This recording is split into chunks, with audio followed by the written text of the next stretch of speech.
Hello, and welcome back to the Cooper Villa channel. I'm Scott Cooper, and I'm here with Noah Fisher, and Tommy Lazarides is coming very soon, I promise. He's on his way. He's on his way. But we are all here to discuss Aston Villa versus Wolverhampton Wanderers from Saturday evening UK time. Yep, we finally did it. We destroyed the Dingles. They're gone. We broke this hoodoo of a 20-year without beating them at home in the Premier League, and cemented our place back in the top four. So we'll be talking about what was a great victory at Villa Park and much more after this.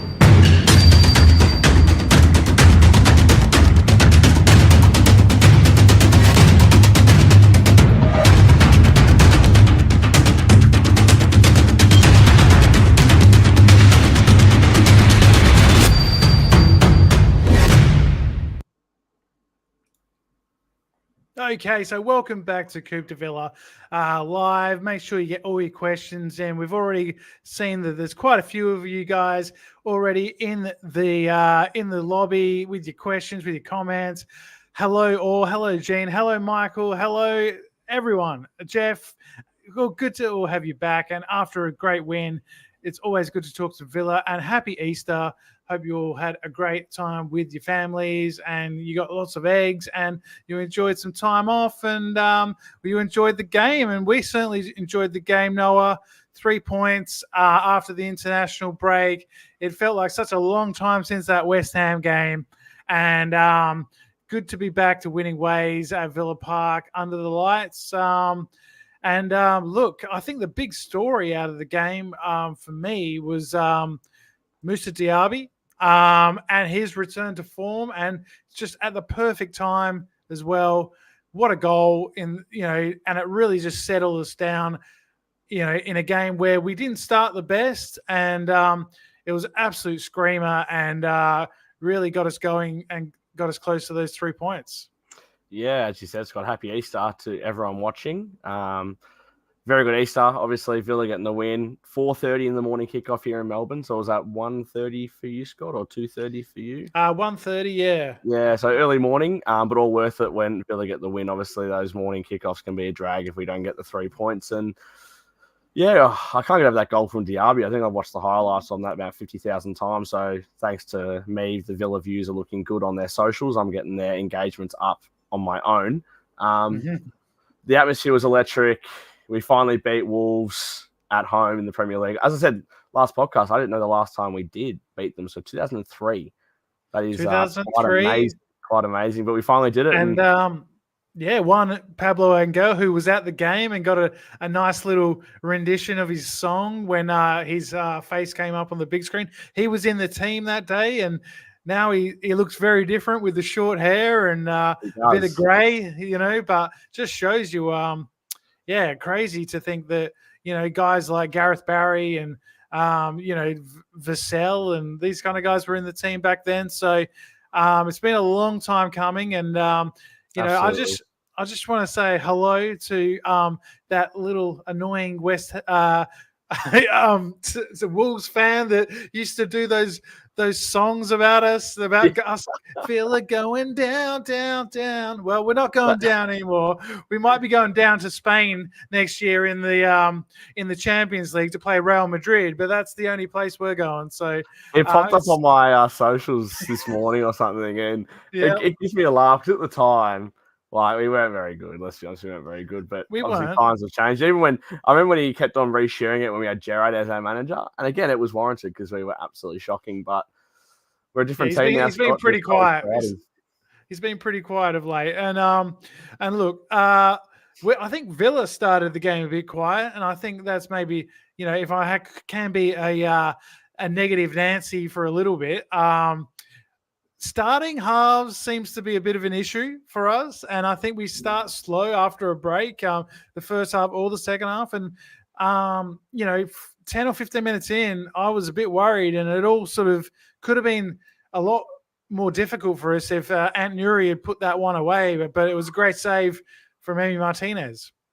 A fantastic save, and he's the world's number one. I don't know how many times I've got to say how lucky we are to have him in our goal, Scott. And I mean, look, I don't think it was the greatest finish. I think he thought he was offside and really didn't follow through with the shot, but it was still going in. It was still quite well placed, even though it wasn't, had a lot of power behind it. And Martinez steps up exactly when we need him, and in the big moments, of course.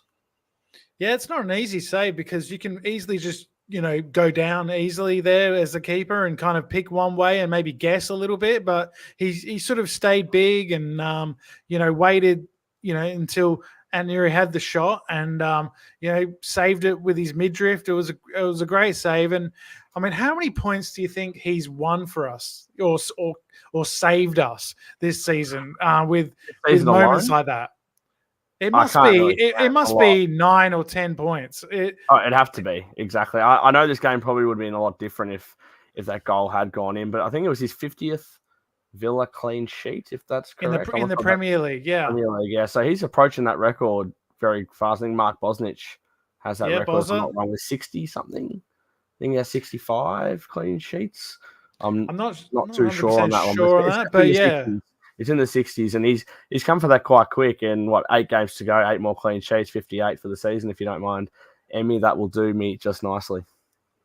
Yeah, absolutely. And I think he is the best goalkeeper I've ever seen at Villa Park. I really loved Bosnich as a young kid because, there was an Australian connection there. And, he had some absolutely peak moments, won us some trophies with some huge saves as well. But I think Emmy is the better keeper, and I think he can win some trophies for us as well. And hopefully we get one, in Athens later on in the year, but we can get onto that later. Why is our title charge not still on, Scott? We play Arsenal, Liverpool, and City. We're only 4th. We're not far behind them. Why is the title charge not on? Look, possibly. Why not? I mean, if we won every game, in the rest of the season, and there was a few upsets up the top, possibly, but I don't think that's going to happen. But it's good to have a smile back on our face about the Villa, though, because after Tottenham, after West Ham, we're a little bit not happy, and we can kind of smile because we've beaten on their big day. We've beaten Wolves. It's their biggest derby, and finally beaten them. Absolutely, and I think after that sort of poor start where we were very sloppy on the ball, a bit slow, we looked a little bit like we were coming off an international break and we were trying to find our rhythm again. The goal from Diaby was a perfect time and it really got us going. And from then on, I think we played some really good football. Maybe, just after half time, it was a little bit quiet again. But I guess the other big news from the first half was, unfortunately, the injury to Ollie Watkins. He came off at half time, was swapped by John Duran. It seems to be a tight hamstring is the diagnosis. We haven't heard much more about it since the game, but hopefully it's just a precaution and he can be back. But I doubt he will be starting against Man City on Wednesday. Yeah, obviously that is a big disappointment, seeing how crucial he has been for us. Now injury-free he's been since that knee injury at the start of, 2 seasons ago? I think it was when he missed the first bit of the season. He's very good, and obviously when he goes down and gets subbed off with an injury, it's normally very serious for Ollie, but hopefully it's not. I think Emery has a presser tomorrow to talk about Man City. I think they'll have a press conference tomorrow, and we'll find out about them. But same with you, I am not counting my chickens at the moment on him starting. So no, and I think if there is any sort of injury there that's half serious, we should rest him for Man City because Brentford on Saturday, has to be the focus in terms of we have to win that one. I mean, if we lost to Man City, it wouldn't be the biggest sort of devastating result. I think we could live with that. I don't think many Villa fans would have penciled that one in at the start of the season for a win or a draw. So, we need Ollie fit and firing for these last few games. Absolutely. And, we can't take any risks because, he could be out for 3 or 4 months if he made it worse. And I guess we'll find out in the presser coming up. But in tomorrow. saying that, though, Scott, I think Durant's done an underrated job as a backup striker for us. He's shown flashes of what I think he's capable of, and he's going to have the reins. He's going to be our main striker, I'd say, on Wednesday night. It's going to be a good opportunity for him against a very, very, very good team that are humming for a title. They're still in the race, even with a 0-0 draw yesterday. So it's going to be an interesting battle. And I know they have a few outs as well, and maybe we can capitalise on that too. Absolutely. And, I mean, they didn't score at home for the first time in 57 games, Man City. Could we make it 2-2? That would Imagine. That'd be absolute scenes, wouldn't it? And, yeah, I mean, we beat him earlier in the year. Why can't we do it again? Why can't we do the double? Absolutely. That would be fantastic. I don't think we've won there in the league. Not that I can remember. I know we won there once in a League Cup match with Benteke and back in those days, but yeah, I can't remember if we've actually not since I've been a Villa fan. I can't remember a time since we've beaten them in the league. Probably early 2000s, 2008, 2007. Before I can remember. Well, let us know if any of you guys remember Villa winning at the Etihad, because I can't remember. Can't remember one. So let us know. But Ollie, before he came off, had a chance. He was put through from Tielemans with a great ball that was slightly offside, and he put that one in. That was a bit unlucky. But it was a good run, a great ball from Tielemans as well, who I thought had a really good game and is really coming good for Villa. He played great. Played great in the international break for Belgium. I think he captained Belgium in maybe 1 or 2 of those games as well. And, he seems to be really comfortable now, considering people were thinking, oh, we've bought maybe a dud here early on the season. People were writing him off. He's really turned it around, and he's playing well. So, yeah, there was that goal that was disallowed for offside. And then Ollie had another chance where he sort of took it on his left, and it was a little bit indecisive, and maybe the criticism he's been getting for England has sort of got to his confidence a little bit. What did you think about that? Because it wasn't a chip, it wasn't a shot. It was a weird shot, wasn't it, Scott? Yeah. I think he took one touch too many. I think I was so used to him just absolutely blazing that first time and probably taking the keeper by surprise, and his second touch was horrific. It really didn't set him up at all, and I think it caused the shot to be taken as it was under a bit of pressure. The centre-back was closing, the keeper was closing, the angle was obviously closing, and it was just scuffed. It wasn't a great look. It's not what we're used to from our main man that's been so good for us this season, and one of a very weird one. Yeah, and I thought he could have maybe got onto his right foot as well. Like he was in. It was a bit of an odd one, but it didn't cost us in the end. And like he said, I thought Duran put himself about. He's just like Captain Chaos up there. He loves to tackle. He loves to get physical.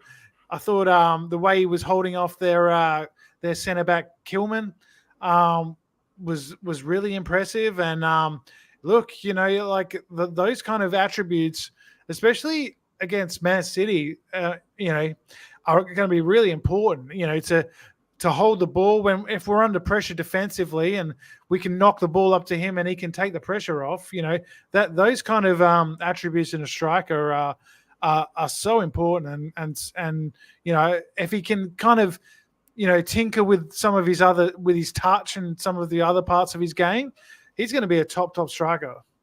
Absolutely. And it's just a little bit of adjusting to do still, and there's still time for him to adjust his game. I mean, he's been growing every year since we've had him. So I believe. Yeah, and coming from the MLS, that's a real step up in quality to the Premier League. But he doesn't look like a kid who's phased at all. I mean, You just see his goals. He loves a shot. He's got an absolute wand of a left peg. He absolutely, can bullet a ball into the top corner. And we've seen that on a couple of occasions this season. I just think, sometimes you just need to take a breath and, pick the right option, occasionally. But he's been growing, like you said, and yeah. I mean, last season he couldn't finish his dinner. Let's be honest with you, like he couldn't finish his dinner, and this season where he scored 3 or 4 Premier League goals and a couple in the Conference League as well. Like that goal against Everton to get him off the mark. Crystal Palace will never forget that goal as well. So he's huge goal. He's absolutely growing, and his game's evolving. And Unai Emery's probably one of the perfect managers for him because he does believe in those sort of young players. I mean, he gave Saka, Smith Rowe, Martinelli, all those young guys their debut at Arsenal, and look at how they've come on. They're not shabby players at all, to be honest with you. So yeah, it's a good manager to have when you're a young up and coming player. And there was a comment before talking about a certain player that, again, I thought played outstanding as well. Morgan Rogers. Yes. What a player. Look, I think the first few games from Morgan Rogers, it was a bit, he was trying very hard, but it wasn't really happening for him. But this game, I thought, I kind of finally got it. I was like, okay, he's going to be a progressor of the ball, a guy that can run with the ball, a guy who's comfortable in tight spaces. He can turn out of trouble. He can, drive us forward. And, a few of those runs he went on were really impressive. And obviously those goals for England under 21, kind of gave him a bit of confidence. And I was really impressed with him. Yeah, I mean, we've just got some of these players that just know how to do things well. And I think all Rodgers needs is a goal, to be honest with you. I think he's lacking one of those finesse finishes just to go in. And yeah, I think it will be great. But I'll tell you something, Scott, we have the man we've been waiting for to arrive. I can see the smile on his face. Hello. Hey, Tommy. Why have I not been invited in yet, you bastards? Good evening. Yeah. How are you, Tommy? Felicity, I'm here, Felicity. Don't worry, I've come just for you. You didn't bring the snorkel though, but it's okay. Oh, I didn't, mate. Look, I didn't. So we've just been talking about the game, Tommy. We talked about the first half and Diaby's goal and Morgan Rogers and what stood out for you in that first half and how did you find it? Yeah, obviously Emmy save. Was that first half or second half Emmy save? First half, yeah. That was first 10 minutes. I think defensively, resilient Wolves are a good side, right? They're playing with a depleted team, just like we are. I'd probably say they've got some more key outs. Diaby is certainly back to his best by the looks of it. The last couple of games he's hit a purple patch, and great to see him start. He's obviously repaid the faith. What an absolute bullet of a shot, mind you. Someone that really stood out to me was Diego Carlos. I thought he was absolutely immense. Yeah, he's an unsung hero, isn't he? He's not talked about a lot, but I think, he's probably taken Longlay's spot. Yep, certainly. I mean, look, we did shell out 30 million for him as opposed to a loan with, probably wouldn't be anywhere near as much of a fee for Longley. But, Carlos really looks good. I think we're yet to see the best of him. I still think he's got a lot left in the tank. Duncan Kilburn, Diaby will be our player of the season next year. I certainly wouldn't put it past him, Duncan. I mean, we look at how long it took for Bailey to adjust, and I certainly think Diaby's shown a lot more glimpses in a lot shorter period of time. But anyway. Bailey look really good. And Bailey and Diaby can play together. I think that's something that a lot of people were asking for, and some, maybe said, maybe they can't play together, but it showed that they can because it was Bailey who set him up. Yep. And I want to take my hat off to. Yes. Yep. I was going to say, also, speaking of good pass, I want to take my hat off to Yuri Tillemans. I thought he's plugged that role very well. I think he's certainly a lot more trustworthy with his back to the ball than Kamara is, that's for sure. Well, Kamara does taking a few chances here and there, but he does look a bit kind of lazy. But I think, mate, I think risky as going forward, I think Kamara will probably slot back in once he's back to full fitness. I've got him not long ago, mate. This is my mum's late night chicken, veggies, and mixed rice. Oh, that was delicious. I've got basically Yeah, it does, mate. It does. I said Very I've got about healthy. 45 minutes till it's on the way out. So come on, chop, boys. Chop, boys. The metabolism's moving tonight. Anyway, how are we all? I missed the pod. Sorry, I didn't make the last one. That's all right. You had other things to do, and it's Easter. We're all very busy, but look, had a bit of Bible study. Yeah, you did. You was yeah.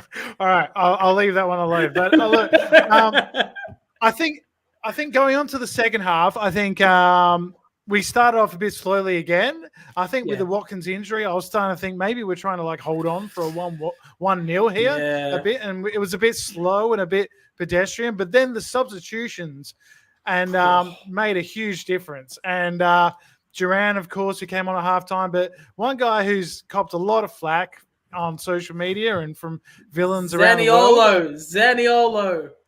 Definitely his best game for Villa, I think, and turned the game and set up the goal for Konsa. And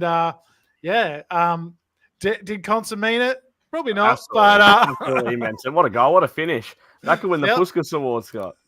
Loved it. Absolutely loved it. Even though Duran tried to steal it off him. I mean, not deliberately. You got a rebound into his leg. Yeah, I know, but afterwards he was pointing at him and going, "It was me, my goal." Yeah. Like, it's not like it could have been. It could have been a Nani Ronaldo when Nani was offside situation. It could have been, yes. Throwing a boot at him. But I thought Konsa had a good game apart from the goal as well. Like defensively, he was solid, and Diaby was involved with the goal again, and we've got a good group of players now that can run with the ball, create. Zaniolo, Rogers coming off the bench. We've got a bit of impact there. And, God, it's going to be really interesting, like, who he goes to in these crunch games coming up because we got a few players banging down the door. Absolutely. It's a good problem to have, isn't it? I mean, you got Zaniolo coming off the bench, and I agree here with Eugene Singh as well. He was his best game in a Villa shirt. I find even when he was starting games, I still think he looked so hungry and so up for it. We were commenting on the Tottenham game, how he didn't look up for it when he came on and all that kind of stuff, and Duran as well. But there are a couple of players, I know there's going to be more like when Jacob Ramsey comes back, but how important those guys are going to be down the stretch for us with the final 8 league games. But more importantly, we have European football still on the horizon, and it's no easy match up that we've got, and we need it's squad mentality, isn't it? It's absolutely squad mentality. Yeah, and look, with Ollie potentially injured, that gives a chance for somebody else. And if Duran takes Ollie's spot, then Zaniolo is the backup striker. Hang on, because we don't really have anyone else. Ollie's potentially injured. Am I the only one that saw that Ollie actually said he was happy to play on? It was a precautionary measure. Okay, well, I didn't say that at all. I just saw really? Ollie said he was okay to keep going. The medical team said just get him off and play it safe. Bring Duran on. Right. Okay. I didn't read that. I just heard from Emery saying, we're going to get a scan on Sunday and then see what it's like. But okay. They reckon that's good news. They think Ollie's fine next game. Yeah. So you think he's going to play on Wednesday against City? Ollie said he's fine. He goes, I'm happy to keep playing, and the medical team instructed it. All right, well, that's good news. Yes, there you go. Tell me some facts. Tommy, what would we do without you? Like, you're the man. Eugene Singh don't agree with Tommy, though. The battle for the ages. A hamstring issue could mean a lot of things. He could just be a bit sore, or he could be out for 3 or 4 months. So, I guess we'll find out definitely in the presser tomorrow. But okay, this is a good point from Duncan. I totally agree. Moreno had a bit of a stinker, and I think it is time for maybe Digne to get a bit of a shot again, because I thought he was much better when he came on. I was calling it though, Scott. I said that I said that in our team predictions. I thought Digne had to come in because I thought he was poor in the last game he played. Obviously before the international break, Moreno. So, I mean, it's up to the manager, but I think Digne's final ball's a lot better as well. I know Moreno's quick and he bombs up and down the wings, but in crucial times, I think we need the class of Digne. And with Morgan Rogers playing on that left side in the last couple of games, his he's not quite there defensively yet. He's a young guy, and he's obviously come into this. Sorry, it's just Lucas Digne. Oh yeah, nice. Every week upload it. Another one. I love it. I love it. Sorry. I was so confused on what that was. I'm like, I know he says something, come on, or whatever, and I had to look, and I forgot to have the audio on where he yells, another one. I thought someone just got murdered, but it was okay. Every time we won a game at Villa Park on that long run, he would say another one after every win. That was kind of his thing. But yep. Yeah. And every time we win, Torres would get his paella the next day. He was saying, and I saw his social media post saying, "You all know what I'm having for lunch tomorrow." So I love it. It's just they seem super interactive. The plays this year. Did anyone see the Carlos one that I sent? Very good. I loved it. Yeah, let me read it out. Let me read it out. What an absolute lad and a half. Wait, my mate Sam. Hey, Sam, how are you, mate? My mate Sam's watching. Sorry, hey, Sam.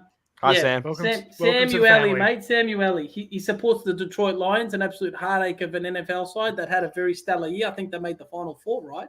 If you're an NFL fan. So, anyway, Diego Carlos on his Instagram, Villa won 2-0. One of the I'm guessing a young Villa kid in either primary or high school sent the following. Please beat Wolves. You don't understand how much pain I am going to have to go through if we lose to them. I go to a school full of Wolves fans, and if we lose, then my life is done. Make sure all the lads are on top form because this game means so much to me. UTFV, obviously up the fucking Villa. And then Carlos has tagged him and said, Ted Kell, 97, that's for you, up the Villa. What an absolute fella. Love that. Yeah, and there was another moment that was great when the camera cut to McGinn and Tyrone Mings in the crowd, and Mings did the little wave, and all the fans were singing Tyrone Mings, he's here, he's there, he's every fucking where, right? But then he tried to hold up McGinn's hand, and what I liked is McGinn was, no, I'm not putting up my hand, because he obviously still feels bad that he's not out there playing. He's not out there, yeah. He feels embarrassed about the red card, so he said, I'm not gonna wave because I should be out there, I shouldn't be here. Let's not celebrate that. Yeah, I guess exactly. Totally. So I kind of like that. So the great man, Juan Pablo Angel and Ian Taylor were in the stands. I think Angel. I think the camera panned to him, and I think he waved to us. I think he waved to the fans, and then Villa Park started to erupt. Did anyone see Dougie Luiz? I think it was after the second goal or first, where he started getting in the chant with the fans. I thought it was the Blues. Yeah, small Heath get battered one. I'm not sure. I 100% don't think he knew what was going on. But he absolutely was getting involved. I think he just started clapping along, and probably thinks they're clapping for him. He's a superstar. And obviously, we all watched before Villa Tottenham get that late goal, and we would have all been like, oh no, because it looked like Luton were going to get something out of that game for a long time. But then later on, of course, Manchester United, that was fantastic to see. They do the reverse, Man United. They score a late goal and don't hold on. Exactly. I mean, when Mason Mount scores, you think, oh my God, this is absolute robbery. How on earth have they done this? And then, for Brentford to get the equaliser, I mean, it's now 11 points with 10 games to go, I think, or nine. They've got 9 games, I think, yeah. Yeah, so when it becomes more points than games left, I think you're starting to get into the realms where I don't think they can catch us. And especially if they play like that. They've got Liverpool next week. So, yeah, I mean, it's starting to look like if top 5 is Champions League, I think we can almost start getting excited. Yep. And I think actually just based on I saw the Arsenal-Man City game, and just what a fucking boring game, to be honest, right? So I think we're playing these teams we're in tip-top form right now. I think we've got our buzz back, and probably couldn't have got it back at a better time. Diaby's red hot. Obviously I do hope Ollie's well. Feel free to, inform me otherwise. But I've heard that it was precautionary by the medical team. Yep. Ollie was happy to go on. And if he felt it tight, I'm sure he's willing to put the team first. But if he's willing to make a game time decision on playing on, well, A, he's an absolute trooper, and B, I don't think it's as bad as they say. Maybe it's a tactic by Emery as well, right? Leading into some of these big games. Yeah, and I can't like Duncan says, I can't see Man United putting together a run. Nah, and we would have to do something like absolutely fall off a cliff. All we can do is look after what we've got in front of us at the moment, and we have some very winnable games coming up. We have some hard ones. We have some tough ones. I think Tottenham do as well. But I don't think we could have played Brentford at a better time. And my goodness gracious, is Ivan Toney a player or is just me? Some of the shots he has and just the chances he creates, absolute baller. That night needs to be at a top 1 club, not top 4. Is insane. But I think they're saying something that Ollie might miss out on the Euros now. No, that's not there's a lot of. If you're here last week, Tommy, we were talking about that. Yeah, a lot of people jumped on his back after not scoring against Brazil and started saying that Tony was better. But look, I think they're both good players, and but I think he had a part to do with the goal. I think there was a bit of hustle up front, and that led to England scoring. Not against Brazil. Against Brazil. He came on against Belgium and did sort of hand to hand in Bellingham's equaliser. But and I actually thought even against Brazil, he had a few good moments. It's just, England didn't play well as a team. And what can you do? Also, when you're a centre forward, you need time to adjust, Scott. It's like any team, right? And I think there's a different structure in the England team. He's certainly not the focal point like he's at Villa. He's not the golden boy. But, I don't know. Right. I think it needs time. Like, give him 10, 15 games, right? And, if it doesn't work, dump him, bring in Tony, whatever it is. But, like Harry Kane even needed, a bit of time to adjust. He didn't hit the ground running. That's it. And that Harry Kane's going to start. He's the captain. So you want maybe someone who's a bit different, And I think Watkins is a bit more different to Kane than, say, Tony. Yeah, so, agreed. But that's for later on. We got Villa to worry about, and Watkins is irreplaceable for us. So, looking forward to, him being back. And if you're right, Tommy, about it being precautionary, then, hopefully he can get a goal against City and get back to, feeling good about himself. And look, I think, we played very well in this game for large periods, and looking forward, we got Brentford next Saturday, which is crucial. Man City's a bit of a free hit, but I think, like you said, it's an opportunity, and I think we'll give them a good game. And, like with everything on the line in terms of the title, top 4, European places, relegation, all these games are going to be tough for everyone. And I think, I think maybe we can, surprise some of those top 3 teams because they're going to have the pressure on them. Yeah, exactly. Kind of what Eugene Singh said. He kind of probably took the words out of your mouth, Scott, that it's a bit of a free hit. Go all guns blazing. It's a midweek game. They've got some outs. I think Stones, Walker, and Edison, I've heard, are outs of their. Wow. I think a couple more maybe. So that's some big outs. So there's a lot of players missing in that game, especially even if Ollie is potentially missing. I know Tommy. Where's Mings to keep Haaland in his pocket again? Poor guy. Exactly, that's what we kind of need. Who kept Haaland quiet this year? That was Torres and Carlos. Carlos, yeah. Yeah. So they can repeat that one. Carlos would be good. Oh, did you see his sliding tackle at one point? It was insane.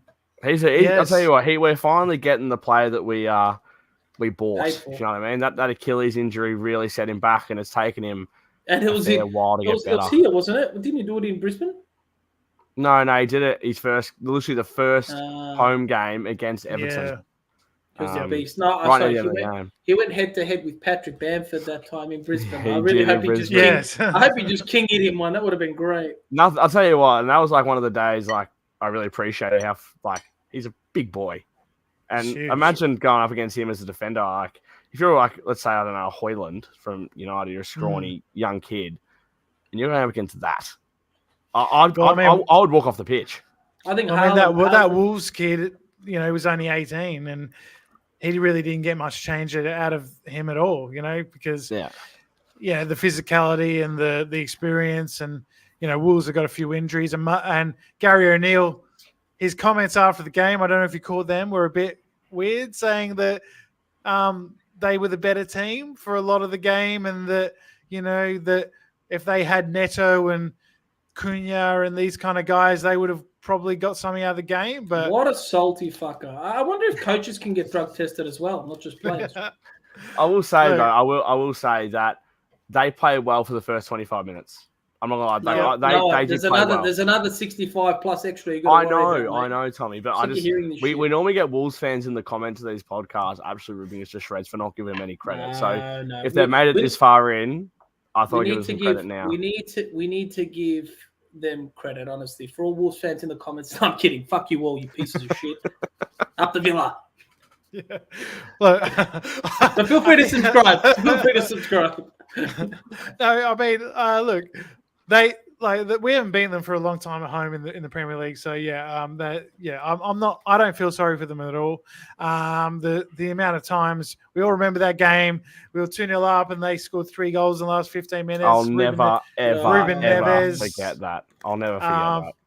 And so we definitely owed them one. Yeah, we owed them one. Taking all that oil money. That's it. And they're a club just full of Portuguese players and George Mendes clients. So, but they've having a good season, and they might scrape into top 7, 8. City will go all out attack after us after the draw. I think we'll lose, but I don't want another Spurs. All right, so we need to block Kieran from the page. Cool. I'm kidding. No, Kieran, I think we'll draw. I know it's not a pleasant result, but I think we'll pull something out of it. I'll take it. If you want me to draw now, I'll take it. Yeah. I mean, look, hang on. Are we forgetting what happened last time we played City? We absolutely destroyed them. That's right. That's probably our best performance of the season. This was a stat I wanted to find. Right. Duncan comes with the rabbit out of the hat. Duncan's going to get a special invite if he keeps going with all these heat. 62-63. Well, that's surprising because for a long time, Man City were not very good before the oil money came in. Said Duncan also said that not too long ago, so that kind of adds up. So yeah, they have been a bogey team, but they're also a very good team. They're a bogey team for a lot of teams, I guess. Will we see Grealish play? Yes.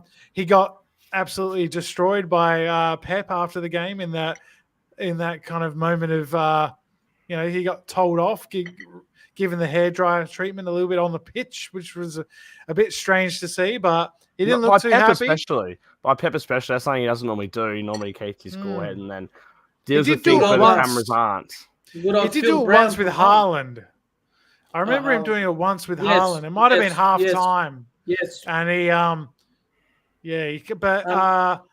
I think it's all for camera, all for show anyway. I think it's bringing back. Doesn't that remind you of Phil Brown from Hull? That time he gave him all the spray and then Bullard done the celebration afterwards. That's it. Maybe we'll see that celebration again from Grealish. He can, but hopefully not on Wednesday night. Maybe next season if he returns, or in a couple of years. But I honestly think we're the Grim Reapers right now in the Prem. I'm not going to lie, Scott. Players are firing, players are returning to form. I can't wait to obviously have McGinn back from injury. It's like looking forward to next year from suspension. Same shit as the dumb fuck. Anyway, but I think a lot of teams should fear Villa right now, especially at Villa Park, right? Like the place can be rocking, and that's when we're dangerous. I know we've got Arsenal and City, and I would actually love to know that we kind of played a part in twisting the potential Premier League narrative.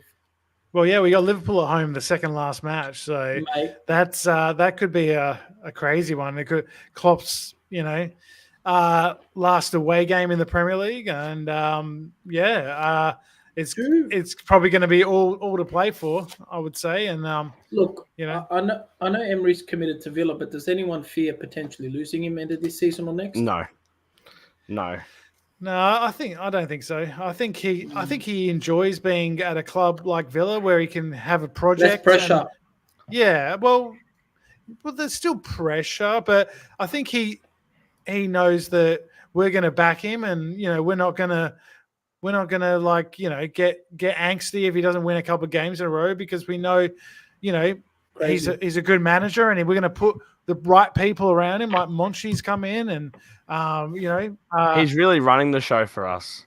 Yeah, agreed. He's running the show for us. Agreed.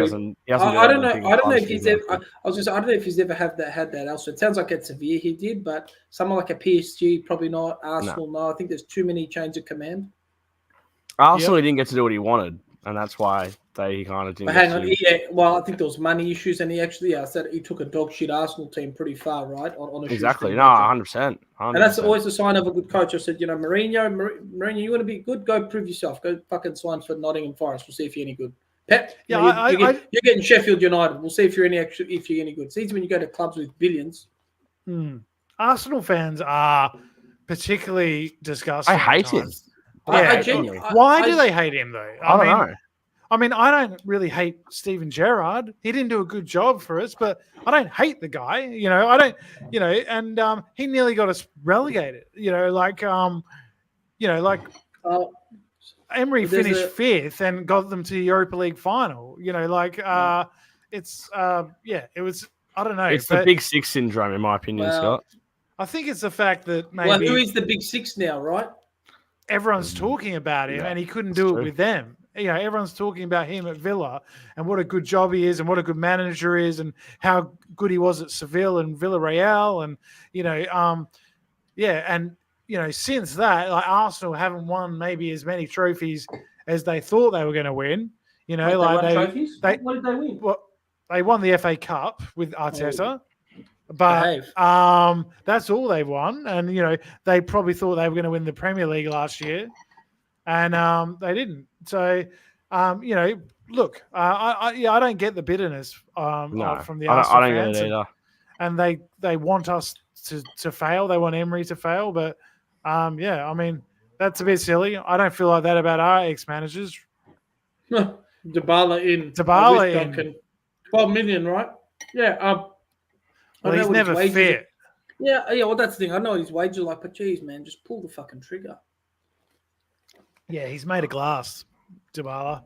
He hardly plays for Roma. When he does play, he's very good. I'll say who we linked with this week in the transfer window? Hermoso. Oh, yes, from Atletico on a free. Yeah, I thought that. Which could spell the end of, what's his name, Longley, but Hermoso's a freak. Yeah, I'd take him. But that's a lot of centre-backs. Is centre-back the area we really need to sort of strengthen? Does that mean that Consa's going to be right back full time? No, we need a full time right back. It's got to be Frimpong. Is it? Or Frimpong. Denzel Dumfries. Speaking about right backs, Kessler Hayden got his Premier League debut. I'm so happy for him. Because he's been sitting on the bench since he got recalled for who's he a very long time. What? Who's he with? He's for us. Villa. He came on in the last couple of minutes. Oh, you said Dave. Yeah. Yeah, he hadn't played before in the Premier League. And, I think they said his last senior appearance was that FA Cup game when we had no senior players, and he played in that one. But so did like Louis Barry and a lot of other players. We saw him play here in the pre-season. He did. He played in Australia against Man United. He was good. Louis Barry's on loan. He's on loan at Stockport in League 2. And he's scoring a lot of. He was signing from Barca. Yeah, he's scoring a lot of goals for them. He's only 19. He's just come back from injury, actually, Louis Barry. What's going on with Wilson, the goal machine? I think he's still now under 18s or something. I'm not entirely sure, to be honest. And we saw a bit of Tim came on. I thought he looked a bit better. It wasn't long, but he's getting better every game. Every game. He had a bit of a shocker in that Ajax match, in the first leg.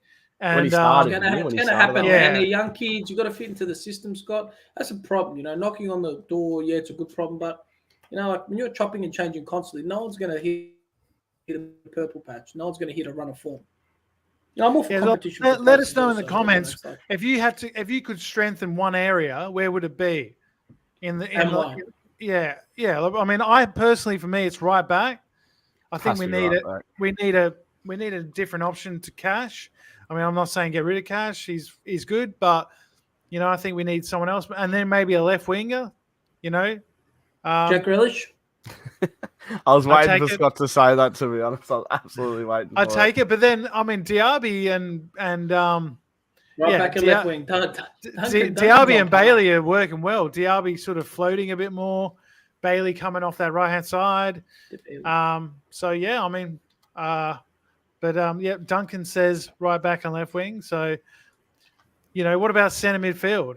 Are we happy with what there are options? I think when Kamara comes back, when Buendia comes back, I think we'll have enough options. I think we need another anchor. Dendonka's got to go. Dendonka's coming back. Yeah, they don't even want him. It's like, the bastards. Dumfries and Grealish plus Dybala. I'd say that. Dumfries. I feel like Duncan might be Monty or someone. This is his burner account. He knows too much. He's always on point. Like, yeah, I mean, I guess with FFP, it's going to be difficult to splash the cash too much. Did Duncan and the other Villa mate that live in the same street or whatever, did you catch up for a beer? What was his name? Michael. Was it Michael? Michael? Yeah, there's Michael. Sure. Michael Huggins, yeah. I'll find out. Michael Huggins, there you go. Well, the weather's starting to get a bit better over there in the UK and warming up a little bit. So it's fucking piss and rain here, Scott. It's piss and rain. It's so bad in Melbourne right now. My car got bogged before. I had to try and drive out of this mud. My car was sliding. It reminded me of this Jurassic Park scene. I was like, fuck, I was struggling. I had to let it hit the bottom of this ditch where there's grass and slowly find my way up the grass. It's been 30 degrees and beautiful in Perth. It's just beautiful Perth. Yeah, typical. Yeah. Typical. Hard life, mate. Perth. Yeah. All right. So should we do predictions for Manchester City and start to wrap up? Noah, what do you think? If you predict a loss, you can fuck off. All right. Me, Scott always predicted a loss. I only did that when we were in that bad run. To try and break the curse. It did work. I'm gonna go a 2-1 Villa win. Saying that with a bit of grit in my teeth because I'm not too sure. But I hate to tip against the Villa, even though we did in that prediction when we did the table, Scott. I said to you, I was going to tip Villa in the videos, in the live stream. So 2-1, I'm going to go a Duran brace. Oh, my God. Tommy? 1-0, Douglas Luiz, free kick at the 88th minute. Imagine that. That would be great. I'm gonna go 3-1 Villa. I'm gonna say an early red card for Rodri, and we just take it. We just get a penalty and a red card.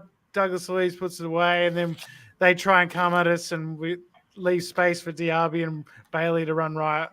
On top of your prediction, who's your man of the match? Emi Martinez. I think Diaby's going to keep going. I think Bailey. I think, it's been a couple games since he's just blitzed and he did dominate last game. So I think he knows he's the barometer here. But I am being, the optimism is there, Kieran. Is it optimism? Is it stupidity, Kieran? I would take a draw. I mean, I know I'm being optimistic. And if I was going to do a prediction with my head, it probably would not be a 3-1 victory to Villa, but who cares? I'm doing it. I'm backing them in. Everyone's saying we've got to what's the game this morning? Oh, man. When's the game? We've got to lock down Rodri. It's Thursday morning for us. 6:15. That's sick. It's like 3:15 over here. Deluded optimism. Yes, that's right, Kieran. That's right. I think 1-1. Again, Duncan with heat. I'll take 1-1, Duncan. I'll take 1-1. I'll snap your arm off right now. In the sneaker game, there's usually someone that's called a plug. A plug is like someone that brings heat, brings the best sneakers to the supplier. I feel like Duncan, we're going to call him the plug from now on. Duncan, you're my plug. Just bringing key stats, key info, good insights. That's it. It's where's Owen, by the way? Cox used to play that role. He used to come in with the Where is he, mate? With the killer stats. I haven't seen Coxie tonight, so I don't know. I didn't text him saying we're going live. Hey, so we have an overdue steak date. We're going on Friday, mate. Yeah, you cancelled me twice, Tommy. Mate, you wanted to go tonight. I'm not going to be back in home for time for the pod. I mean, you said Monday. Well, Easter Eve was a little bit hard. We'll get a photo like we normally do, and we'll give it to Scott, and we'll put it. Yeah, we can put it on the socials. You two catching up. We'll put on the socials. I'm gonna frame it since I've got all these fucking rooms since you destroyed. And of course, Noah, you can't see this. Where is it? Here? It's right here. Look, there's holes in the wall. Oh my god! From the Benteke shorts. From the Benteke shorts, yeah. Oh god. Well, Noah, you'll be here in Perth and in May as well, so we'll catch up. I will be here. I'm gonna in. Are you gonna dial in from the same room? That would be great. There's no Villa games on though, eh? No. Well, no. You go home just before the Brightford game. Brentford. Well, yeah, we'll do. We'll do Brentford as well. Yeah, we can do Brentford now, but we'll do another pod before Brentford. Yeah. Probably do. Thursday night. I reckon. Yeah. Okay. Yeah. Well, so Brentford, I'm going to say 4-0. That's what I was going to say. I was going to say 4-0, but I can't go the same as you, so I'm going to go 3-0. Tommy? 5-1. 5-1. Okay. My boy Tony's going to score. I need some fantasy prem love. You putting a bet on him, or something? No, he's putting a bet on himself. How is your fantasy coming along? Dog shit, mate. Honestly, yeah. I'm actually doing well. In my work comp, I picked up that Munoz from Fulham a while ago, and he's been getting me some points. Dropped him last week. Fucking ruined me. Hey, God, did you see his goal? The overhead. Unreal goal. Also, Sheffield United. What the fuck is going on, man? Honestly. That was it. I can't believe there was some crazy games on Saturday. The Newcastle. West Ham. West Ham. What the fuck, man? How bad were that Derby side? They got 11 points. Oh, they're terrible. Because Sheffield United have been that bad, but nothing's as bad as that Derby team. What, 11 points they're on? That's like off for the whole season. And what, in the Championship, and it's long, and it's more games as well. No, when they're in the Premier League, they got 11 points for the whole season. What did we get in our bad season? 17 points. We weren't as bad. We had Mike. We were bad. We were bad. We had, as they call him, we had Big Meeks. Have you seen him on the CBS, whatever it is? He's good. Big Meeks is good. Yeah. If only he was that good when he was playing at the back for us. Like, I know. Yeah. I know. He is funny, and he does seem to like Villa, even though he's a good character. Yeah, I think that speaks a lot about him. It wasn't a good time for him. No. It would have been tough. Obviously, he speaks way better about us than Lescott. Yeah. Lescott even. I thought he just tweeted from his pocket. He's a knobhead. Now that it's what is it? Now that the weight's off our shoulders, so who the fuck says that? And do you know who I saw absolutely ripping it up the other day? And Veretout, Jordan Veretout. He's killing it right now. Yeah, from Marseille. Is it Marseille now? Marseille, yeah. And they played PSG on the weekend, and he scored a goal. And he had a couple of really good efforts from long range. He was the right player at the wrong time. Yeah, and Ghana as well. Ghana, Amavi. I think Amavi's still going. Who signed that? Was that Paul Lambert? Tim Sherwood. Yeah. Jordan Amavi is meant to be the next big thing. Why don't we ever look at even Brucey found us McGinns and a couple of gems. Why don't we ever put him into scouting role or whatever? I don't get it. I don't think he'd probably want it, would he? Well, I think a lot of coaches want full responsibility over transfers as well. Where a lot of other clubs they separate the two. Yeah, 100%. All right, well, we're coming up to an hour, guys. That was a great win. We'll wrap up there. Thanks for all your comments, all your questions. We'll be back after Man City on Wednesday, probably Thursday night. So Thursday night is Melbourne time. Australian time. So follow all your socials. Make sure you make sure you know when we're going live, and throw in some questions. And hopefully, fingers crossed, it could be 2 wins from 2. And that would be a huge, huge story if we put a dent in the treble winners title defense. And, let's hope we do that. And so we'll be coming back then, up the Villa, and we'll see you later on the week. Up the Villa.